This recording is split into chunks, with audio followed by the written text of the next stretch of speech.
After a mutilated body is discovered near a forgotten ranger station, a brutal hunt begins, and the predator wears a human face. I'm Mr. Midnight Hollow, your terrifying host. If you're already part of our pack, your support means everything to us. Each like, comment, and share helps uncover more stories like this, or subscribe to see what rises from the depths of darkness and unfolds before you. Now, let's begin. The storm hadn't reached Bend yet, but the smell of rain was thick in the air. That dry, electric scent always made Garrett Miles uneasy. He was parked on the edge of town, leaning against his battered F-150, watching the clouds gather over the ponderosa trees. Oregon was colder than he remembered.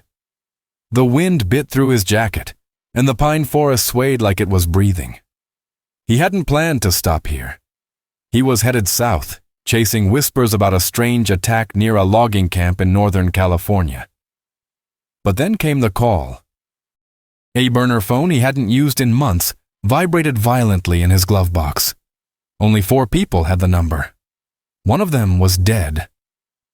"Garrett Miles," he answered, his voice sharp with tension. There was silence, then a strained breath. "Name's Dr. Nolan Strickland," the voice said, tight, anxious. "Medical examiner, Deschutes County. I got your number from someone in Montana. Said you were the only one who could deal with this." Garrett didn't answer. He just waited. "We've had 5 bodies in 3 weeks," the doctor continued. "All eviscerated. I'm talking organs removed, bones shattered. Looks like an animal, but the claw marks are human-like. And the last victim," he hesitated, "was found 20 miles outside of Bend. A ranger. Her body was missing most of the skin. Her face was intact, though, and she looked terrified." Garrett's hand clenched around the phone. "Go on."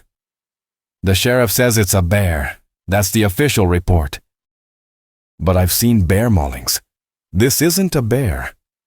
Garrett opened the back of the truck and began checking his gear. "What phase is the moon?" A pause. "It's almost full. Tomorrow night it peaks." "Of course it does." "Send me the location of the last kill," Garrett said, "and don't talk to anyone else about this." "Wait, are you serious? Who the hell are you?" "I'm the one who ends it," Garrett said, and ended the call. By nightfall, he was standing on the edge of Ochoco National Forest, flashlight in hand, boots sinking into soft, mossy soil. Oregon's wilderness was suffocating. The trees were massive, ancient things that blocked out the sky. The trail the ranger had taken was cordoned off, but Garrett slipped past the caution tape without hesitation. A mile in, the forest changed. The usual chorus of nocturnal insects was absent. No birds, no rustling of deer. Just silence. Even the wind had stopped moving. He found the clearing 30 minutes later. Blood had soaked the earth so deeply it had turned black. Strips of uniform fabric lay tangled in the bushes. Something had dragged the body from the path to this spot. And there, carved into a tree trunk, was a symbol Garrett had only seen once before. A jagged spiral, surrounded by claw marks that formed a crude crescent. It wasn't just a werewolf, it was part of a lineage, a cult, maybe even a pack, and that meant Bend was in serious danger. He returned to town by midnight and checked into a roadside motel. He didn't bother turning on the lights. He cleaned his shotgun by the glow of a flashlight, loaded silver shells, and laid out the wolfsbane and mountain ash on the table beside him. His chest still ached from the wound he'd taken in Montana. The skin had healed, but the nightmares hadn't. Garrett stared at the ceiling, listening to the silence of the room. The town didn't know it yet, but it was already under siege. And tomorrow night, the full moon would rise. The next morning, Garrett sat across from Dr. Nolan Strickland in a diner that smelled like bacon grease and old coffee. The medical examiner looked like he hadn't slept in days. His shirt was wrinkled, his eyes red, and his hands trembled as he stirred cream into a mug he hadn't taken a sip from. "They told me you were crazy," Strickland said. "Said you chase myths. But when I saw that girl's body, I knew this wasn't anything natural." Garrett didn't respond. He was more interested in the folder the doctor had laid on the table between them. Autopsy reports, photographs, 5 bodies, 5 murders. 4 of them found in or near the forest. 1 pulled from the river near a popular hiking trail, her legs torn off at the hips. "The tissue around the wounds shows signs of necrosis," Strickland said. "Like something toxic was transferred through the bites or claws. Nerves burned out, muscle turned to sludge. It's not rabies. It's not infection. It's something else." Garrett flipped through the photos without flinching. Guts hanging from branches. Rib cages split open. One victim's spine had been twisted like a corkscrew. "This one," Garrett said, tapping the final photo. "What's her name?" "Ranger Emily Lowell. She was one of the few who knew the back trails into the old timberlands. Her radio went dead 2 nights ago. Search party found what was left of her yesterday." Garrett closed the folder and looked up. "I want to see where they found her." Strickland hesitated. "The sheriff doesn't want people back there." "I'm not people." They drove out in the doctor's car, a dusty Ford Taurus with expired inspection tags. 30 minutes outside of town, they reached the trailhead. From there, they hiked 2 miles into the forest. Garrett noticed a change immediately. The air was colder, heavier. The trees denser. They reached a rocky outcrop overlooking a shallow gorge. Bloodstains darkened the stones. Strickland stood back, wringing his hands. Garrett crouched low. There were deep gouges in the rock, claws, not knives. He spotted a broken branch nearby, 10 feet above the ground. Whatever had killed Emily Lowell had thrown her into the trees before finishing her on the rocks. Then he saw something else. Footprints, not paw prints, bare human feet, large, elongated, and alongside them, another set, smaller. "You said 5 bodies," Garrett said. "Any survivors?" Strickland hesitated. "There was one, a teenager, Ava Randall. She was camping with her boyfriend in the forest near Tumalo Creek. He didn't make it. They found her wandering the road in shock, covered in blood. But she wasn't hurt. No bites, just not right in the head." "Where is she now?" "St. Charles Psychiatric Ward, under suicide watch." Garrett stood, already turning back toward the trail. "We're going there next." As they hiked back, something moved in the trees. A branch shifted. A shadow passed. Garrett froze, shotgun tight in his grip. But nothing came out. The creature was watching him. He could feel it. That night, Garrett found himself outside the psychiatric ward. The nurse at the front desk didn't question him. He wore his usual badge of confidence and a fake credential that read FBI. It usually got him where he needed to go. Room 214. Ava Randall. 19. Black hair, pale skin, eyes like empty wells. She sat in the corner of the room, knees drawn up to her chest, humming something that didn't have a melody. Her arms were wrapped in gauze. Her nails were torn and bloody. Garrett knelt in front of her. "Ava," he said. "My name's Garrett. I'm trying to find out what happened to you in those woods." She blinked, slowly, like waking from a drugged dream. "Was it a bear?" he asked. "A man? Something else?" Her lips trembled. Then she whispered. "He said the forest is his now. That it's feeding time, that I was supposed to watch." "Who?" She didn't answer.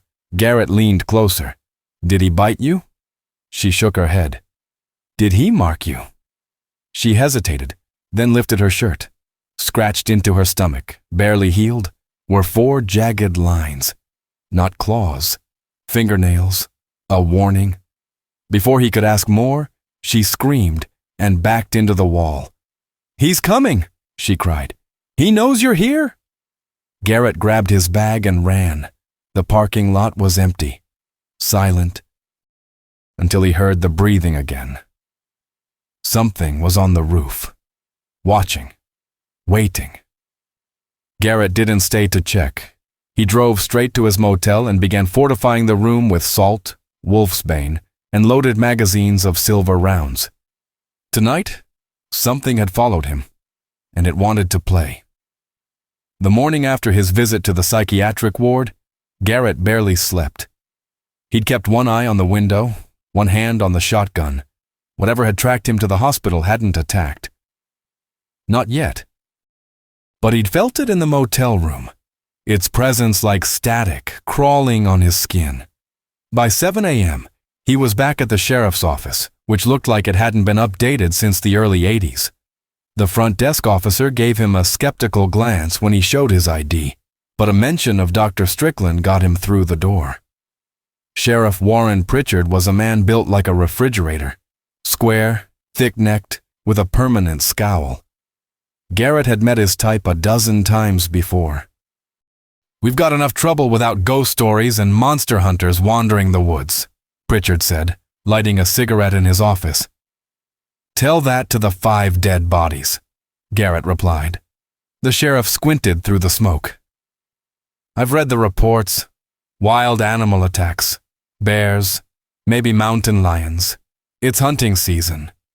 People get careless." Garrett dropped the photo of Emily Lowell on the desk. "This wasn't a bear. You and I both know it."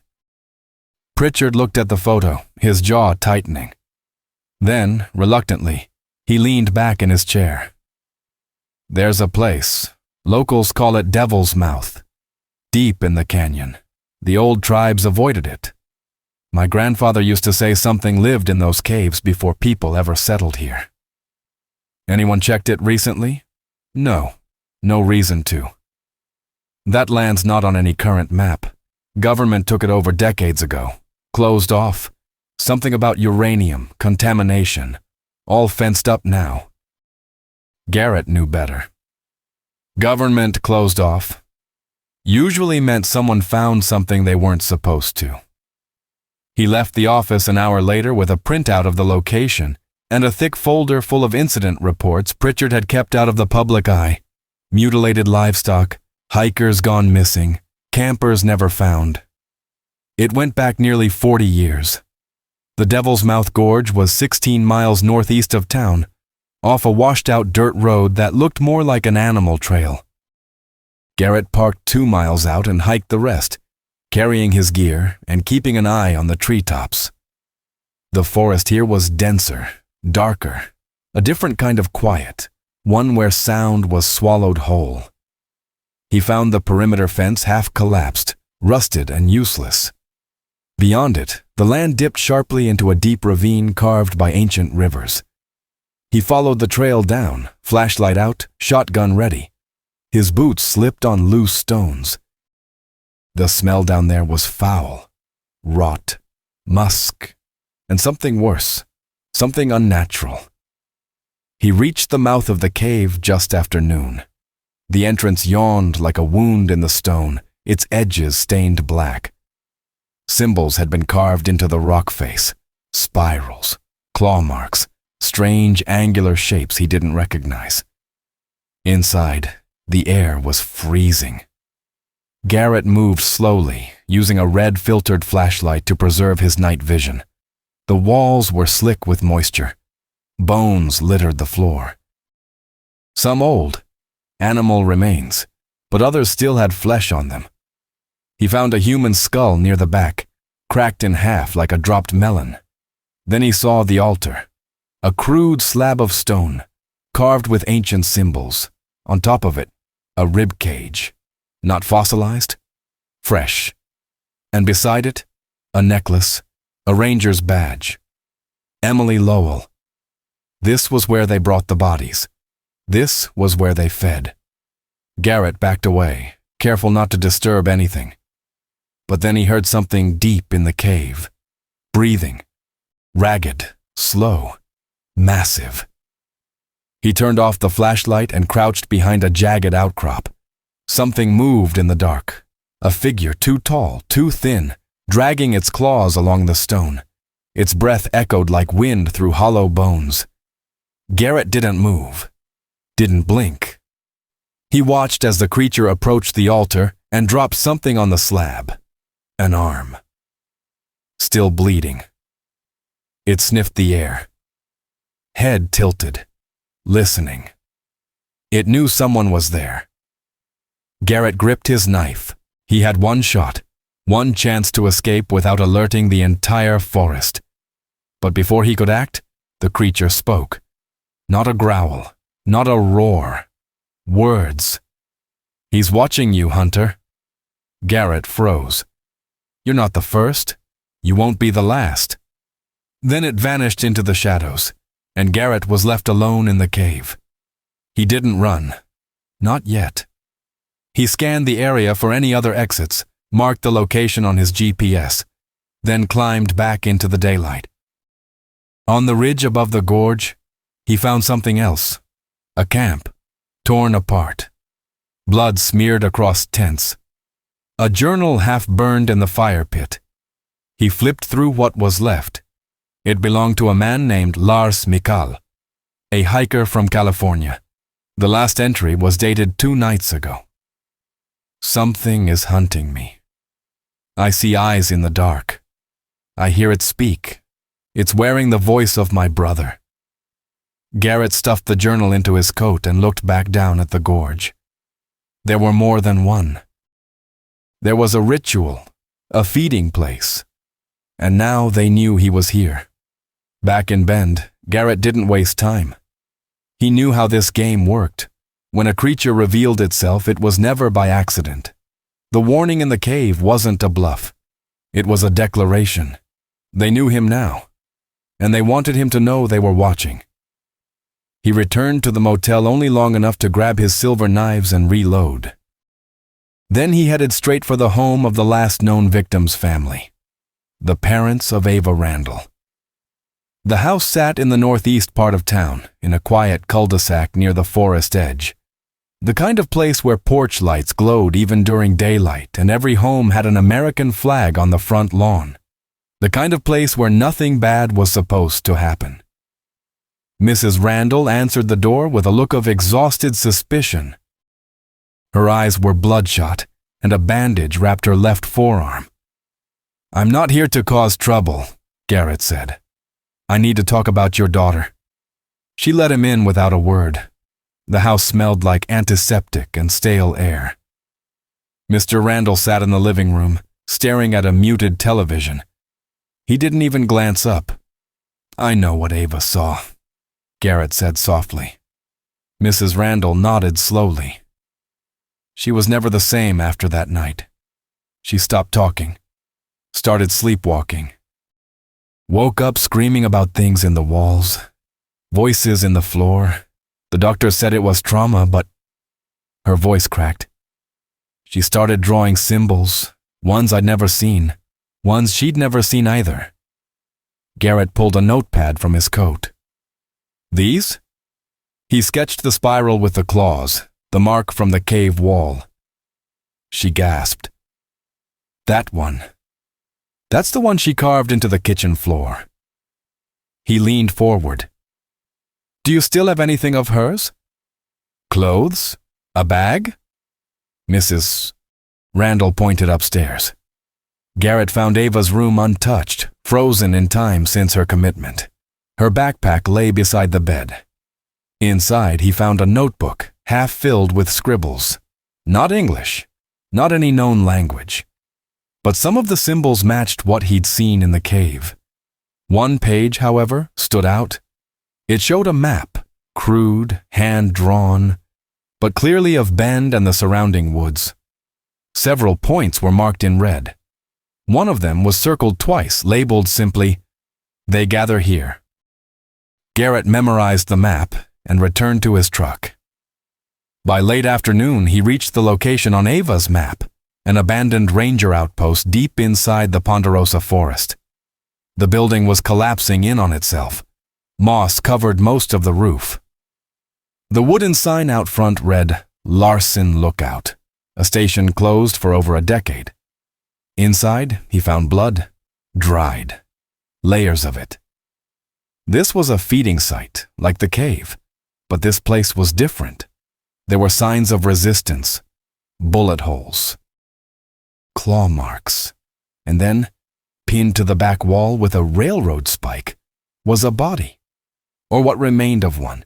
It was skin, human, hollowed out and stretched wide like a macabre banner. No flesh, no bones, just the skin, tacked up like a warning. Whoever this had been, they'd been flayed alive. Garrett backed out slowly, shotgun raised. He didn't see the shadow move until it was too late. A shape crashed through the rear wall of the outpost, a blur of claws and muscle. Garrett fired, caught it mid-charge. But it didn't fall. It slammed into him, driving him into the floor. He stabbed upward with his knife, slicing through fur and cartilage. The thing screeched and rolled off. Garrett scrambled to his feet, blood streaming from a gash on his arm. The creature was already retreating into the trees. Not retreating, baiting. Garrett followed, boots crunching on pine needles, until he reached a clearing lit by fading daylight. And then he saw them. 3 figures stood at the edge of the forest, half hidden by the trees. All tall, all wrong. Twisted silhouettes with arms too long, legs bent backward, eyes that glowed amber in the dim. But it was the 4th figure that held his attention. A child, maybe 9 or 10 years old, standing barefoot in the cold soil, eyes wide, frozen. He recognized her from the missing persons flyer in the sheriff's office. Sylvie Anders? She took a step toward him, and as she did, her skin rippled. Her bones shifted beneath the surface. Her mouth opened, not in a scream, but in a soft, guttural growl. They had turned her, and she was still transforming. Garrett didn't fire, not yet, because behind her, the tallest of the beasts raised its head and smiled. Then, one by one, they vanished into the trees. The message was clear. They weren't hiding anymore. They were recruiting, building. And the children of Bend were next. Night fell fast over Bend, and with it came the first real assault. Garrett had returned to town in silence, blood crusting his sleeve. The image of Sylvie Anders' half-changed face burned into his memory. Children. They were turning children now. By 9 p.m., he was back at the sheriff's station. Pritchard didn't ask questions this time. He only handed over the keys to the armory and followed Garrett to the evidence room, where they laid out silver bullets, flares, maps, and every shotgun and rifle they had. Garrett had seen the look in Pritchard's eyes before, disbelief curdling into horror. "We've got about 20 rifles and maybe half a dozen men I'd trust to use them," the sheriff muttered. "That's not enough, is it?" Garrett didn't answer. Instead, he handed him a box of silver rounds. "They're coming. Not tonight, maybe, but soon." But Garrett was wrong. They came that night. At 11:47 p.m., the emergency radio in the sheriff's office exploded to life. "This is Officer Vega. Jesus. Depot 6 is under attack. They came out of the trees." Static. Then a shriek. Then silence. Pritchard and Garrett were already out the door, sirens blaring as they tore through the back roads toward the southern freight depot. By the time they arrived, it was already too late. Depot 6 was an industrial loading bay at the edge of Bend's old railway district. When Garrett stepped out of the cruiser, the first thing he noticed was the blood. Everywhere. Smeared on concrete, dripping from broken windows, pooling under crushed metal containers. 3 officers were dead on the ground. One was missing his head. Another had been ripped in half, his legs tossed across the lot like discarded meat. Garrett moved methodically, shotgun raised, checking corners. A door burst open behind him. He spun and fired. Silver buckshot shredded the creature mid-leap, sending it sprawling. But it didn't die immediately. It writhed, gurgling, trying to pull itself toward him with broken claws. Its face, once human, twitched as it reverted. It was Vega, still wearing his uniform, still bleeding from his eyes. He tried to speak, but only foam came out. Then he collapsed, dead. Pritchard ran past him, gun raised, heading into the depot's central structure. Garrett followed, clearing room after room. The creatures had torn through the walls like paper. Forklifts overturned, crates smashed. 2 more bodies were found, civilian workers, one pinned to the wall by a steel rod through the chest. Then came the howl. Garrett stopped cold, not the high-pitched yelp of a normal werewolf. This was deeper, richer, commanding. From the shadows emerged a figure that towered over the others, bigger, broader, with thick black fur and a jagged scar across its left eye. It moved with precision, intelligence. It was not feral. It was in control. It was leading. Pritchard opened fire first. The silver rounds hit, but the creature didn't flinch. It charged. Garrett threw himself forward, tackling the sheriff out of the way as the beast crashed into a support column, shattering it. Debris fell. The floor groaned. Garrett rolled to his feet and opened fire, pumping 2 rounds into the monster's side. This time, it snarled. Then it spoke. "You're too late, Hunter." The voice was guttural, animal, but unmistakably human beneath the growl. The creature turned and leapt through the crumbling wall, vanishing into the darkness. Pritchard gasped for air beside Garrett. "That thing talked. It talked." Garrett nodded slowly. "That wasn't just another turn local. That was an alpha." "Like a leader?" "Worse. That was a sire. One of the first. The kind that doesn't need the full moon. The kind that infects others by choice." Pritchard pulled himself up, looking over the carnage. "We've lost 5 men tonight. Maybe more. How do we fight this?" Garrett walked to the edge of the depot and looked toward the trees. "We don't fight them in town. We take the war to them." As they loaded the bodies into trucks and checked for survivors, Garrett noticed something strange in Vega's remains. A crude tattoo carved into his chest, almost like a brand. A spiral. 3 points around the edge. A new mark. A new symbol. A new covenant. Before Garrett could examine it further, his phone buzzed. A text. Blocked number. It read, "You should have stayed in Montana. No signature. No location. Just that message." And Garrett knew what it meant. They weren't done. They were only beginning. At sunrise, Bend was quiet. Too quiet. The smoke from the depot attack still hung over the southern district, and the local news stations were already spinning the incident as an industrial accident. But the survivors, those who had seen the creatures with their own eyes, weren't talking. They were either too scared or too broken. Garrett stood in the sheriff's station with Pritchard and 3 other men, Deputy Clark, Ranger Elias Black, and a local ex-military survivalist named Cole Barrow. All of them had lost someone in the past month. All of them had now seen enough to know the truth. "We have to go after them," Garrett said. "Not just the turned, the sire, the one who led that assault. We kill him. The rest fall apart." Clark spoke up, voice shaky but firm. "Where?" "They move like ghosts through the forest." "We don't have enough manpower for a search." Garrett dropped Ava Randall's notebook on the table. "We're not searching. We're going to the source." He pointed to a mark on the map, a section of forest known as Dead Elk Hollow, an abandoned hunting range that had been closed after 3 missing persons cases the previous year. The place was unofficially considered cursed. Locals didn't go near it. No trails, no rangers, no patrols. Everything they've done, all the trails, the killings, they trace back here, Garrett said. This is where they're nesting. Pritchard sighed. And you want us to just walk in there? Guns blazing? No.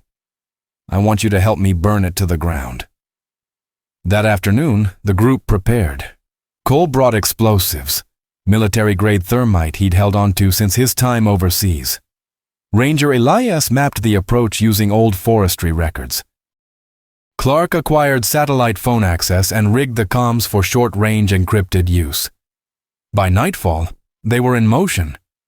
The woods around Dead Elk Hollow were darker than any other part of the Ponderosa. Even the air felt different. Still, humid, almost pressurized. Garrett could feel the tension in the trees, the unnatural quiet. They moved in formation, 2-man teams, silver rounds loaded, wolf's bane-coated blades at their sides. 10 minutes in, the scent hit them. Copper, rot, meat. Elias stopped and motioned toward the brush. Garrett approached carefully, flashlight low. What he saw turned his stomach. A carcass. But not an animal. It was a man, or at least what was left of one, strung up between 2 trees, organs exposed, eyes missing. His body was decorated with carvings, symbols, burned into the skin. Spiral patterns again, and something new. A wolf skull with a crown of thorns. Garrett muttered, "They're not just feeding anymore. They're worshipping." "Worshipping what?" Clark asked behind him. He didn't get a chance to answer. From the trees came a noise, soft at first, then rising. Not a growl, not a scream, chanting, words in a language no human throat should be able to form. The pack was calling to something, something old. They moved faster after that, descending deeper into the hollow. They found more bodies, 2 hikers, a hunter, all gutted and hung like offerings. Then the first ambush hit. A beast exploded from the treetops, landing on Elias, snapping his neck before anyone could react. Garrett fired twice, silver shells catching the creature in the ribs, knocking it back. Cole launched a flare that illuminated half the clearing, revealing 6 more werewolves creeping through the trees, eyes glowing like coals. They opened fire. Silver rounds tore through fur and muscle, dropping 2 of them. The others retreated, snarling, dragging their wounded with them. Pritchard ran to Elias's body. "He's gone," he said, voice hollow. Garrett reloaded. "We keep moving. We're close." They reached the old ranger station at the center of Dead Elk Hollow just before midnight, or what was left of it. The building had been torn apart. Bones piled in the corners, skulls on stakes. And at the center, a massive tree, ancient, gnarled, and blackened, wrapped in chains. Carved into the bark, deep and deliberate, was a single word. Mikal. The name from the hiker's journal. Garrett moved closer, examining the tree. It was hollow, and breathing. He stepped back. "We need to set the charges now," he said. "Whatever's inside that thing, it's not staying there." Cole began rigging the thermite. Clark and Pritchard took positions at the perimeter. Then, from the tree's base came a voice. "You don't understand what you're doing." The bark cracked, peeled back, and from the hollow stepped a man. At least he looked like a man. Lars Mikal. Alive, but not human anymore. His eyes were solid black. His skin stretched tight over bones. His voice was layered. 2, 3 voices speaking at once. "I was chosen," he said. "He gave me purpose. He gave me form." Garrett raised his shotgun. "Don't," Mikal said. "He's already here." The ground trembled. Trees bent. and from the forest came a sound no human could create. The sire had arrived. Garrett looked to Cole. "Light the fuse, now." Mikal laughed as the tree began to crack open, its core glowing with some internal fire. "It's not enough," Mikal said. Garrett didn't respond. He just aimed for Mikal's chest and pulled the trigger. The shot hit. Mikal staggered, but he didn't fall. He just kept laughing. The shot echoed through the clearing, but Mikal didn't die. He barely bled. He dropped to one knee, laughing with a guttural, inhuman joy that made Garrett's skin crawl. Cole had already lit the first thermite charge beneath the tree's roots. A jet of white fire roared upward, hissing as it touched the living bark. The ground shook again, harder this time. From beneath the tree, something moved. Something massive. "Fall back!" Garrett shouted. But it was already too late. The tree split open with a deep, wet crack, and from the hollow rose the sire, 12 feet tall, covered in fur so black it seemed to drink the light. Its eyes were like burning pits, no iris, no white, just flames trapped inside sockets. Its mouth hung open, revealing too many teeth. Bones jutted from its spine like exposed armor. It was not just a werewolf. It was something older, a relic, a god wearing fur. It stepped over Mikal like he wasn't even there, and Mikal collapsed into the dirt, twitching like a discarded puppet. Cole threw a charge. The sire caught it midair and crushed it in his palm. The explosion barely singed its hand. Garrett fired, aiming for the heart. The silver slug hit dead center. The creature staggered, then smiled, and charged. Clark was the first to go. The sire hit him like a freight train, crushing his ribs inwards with a single swipe. His body flew through the air and slammed against a tree with a sound Garrett wouldn't forget. Pritchard screamed and unloaded his rifle. Bullets tore into the beast, slowing it, but not stopping it. Cole ran forward with the detonator. "Get clear!" he shouted. Garrett dove behind a fallen log as Cole pressed the trigger. The remaining charges detonated in a blinding wave of light and heat. The forest roared with fire. Trees split and fell. The ground cracked. Dirt erupted like a volcano around the ancient tree, and for a moment Garrett thought it had worked. The sire vanished in the blast, engulfed by white flame. But when the smoke cleared, it was still standing. Its fur was scorched. One of its arms hung limp, shattered by the force of the blast. But it was alive, bleeding, and now, angrier than ever. Pritchard didn't flinch. He ran straight at it, a silver blade in hand. "Pritchard, no!" Garrett shouted. The sheriff leapt onto the creature's back, stabbing deep into its neck. The blade slid in, and black blood sprayed. The sire howled, an unholy, bone-shaking sound that split the night. Then it reached up, grabbed Pritchard, and tore him in half. Garrett screamed in rage and fired both barrels. One shot took the sire in the eye. The other hit its exposed ribs. It collapsed, roaring in pain, falling to its knees. Garrett ran forward, silver blade drawn, and drove it into the creature's chest, deep into where its heart should be. The beast roared, flailed, then went still. Smoke rose from its wounds, its body convulsed. Garrett backed away as its flesh began to collapse inward, bones cracking, organs shriveling, skin disintegrating into ash. It died on its knees. And then, with a gust of cold wind, it vanished. All that remained was blood and silence. Cole stumbled from the smoke, bleeding from a gash in his side. "Did we kill it?" he asked, voice raw. Garrett didn't answer, because behind him, Mikal's body was gone, and in the darkness of the trees, something was moving. Slow, deliberate, watching. Garrett and Cole stood in the smoldering remains of the hollow, surrounded by the dead. The forest around them was alive again, but not with birdsong or insects. No, the trees groaned in the wind like they were mourning. Smoke drifted upward, curling through the canopy like a funeral veil. Garrett clutched his blade, eyes scanning the tree line. Mikal was gone. The sire was ash. But the forest wasn't silent anymore. It was whispering. Cole limped to Garrett's side, face pale. You saw it, right? The way it's vanished. Garrett nodded. Too clean, too fast. Nothing that big dies without leaving something behind. You think it lived? No, Garrett said. I think it passed it on.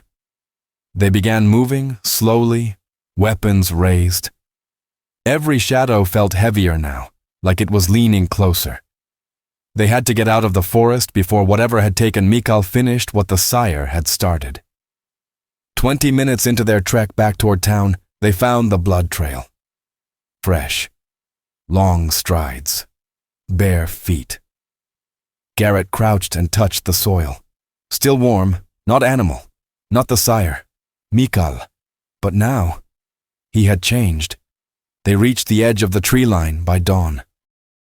The lights of Bend flickered in the distance, but as they stepped out of the forest, Garrett froze. The air smelled like copper again, and gunpowder. Smoke rose from the northern edge of town. Cole raised his binoculars, hands shaking. Oh no. No. Garrett took them, looked through. There, in the middle of a neighborhood street, were bodies, torn, devoured. And among them stood a figure, tall, bare-chested, soaked in blood. Mikal, only not fully human anymore. His spine jutted like jagged bones through the skin. His eyes were empty sockets glowing faint red.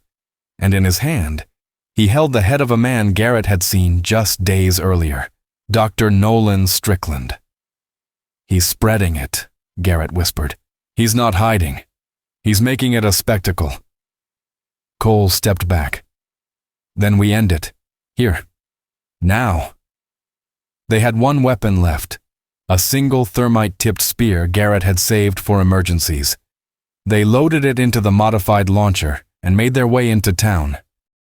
By the time they reached the street, the sun had risen fully. Mikal stood in the middle of the cul-de-sac like a statue. Children's bicycles lay crushed beneath his feet. He stared at Garrett with no expression, no fury, just hunger. You think this ends with me? He said. His voice was layered now, like the sire's. You killed a body, not a bloodline. Garrett raised the launcher. Then let's kill the bloodline. He fired. The thermite round screamed through the air and slammed into Mikal's chest. The explosion lit the entire block. Flames roared. Asphalt cracked. A shockwave knocked Garrett to the ground. When the smoke cleared, Mikal was gone. This time, nothing remained. No blood, no ash, no bones. But Garrett didn't relax. He walked forward, scanning the wreckage, heart thundering in his chest. And then he saw it, etched into the street in black scorch marks, the spiral. Still fresh, still perfect, still waiting. Cole limped beside him, blood dripping from his arm. Did we stop it? Garrett shook his head. We stopped him, but this isn't over. Behind them, the forest stood silent again, but not asleep, watching, always watching. Garrett looked back one last time, and somewhere, far in the distance, a howl rose. Not alone, not one, but many. Garrett's descent into the forests of Bend, Oregon, stands as a brutal reminder. Some bloodlines don't die. They evolve. The rise of a new werewolf covenant has only just begun, and we'll be watching the shadows to see what emerges next.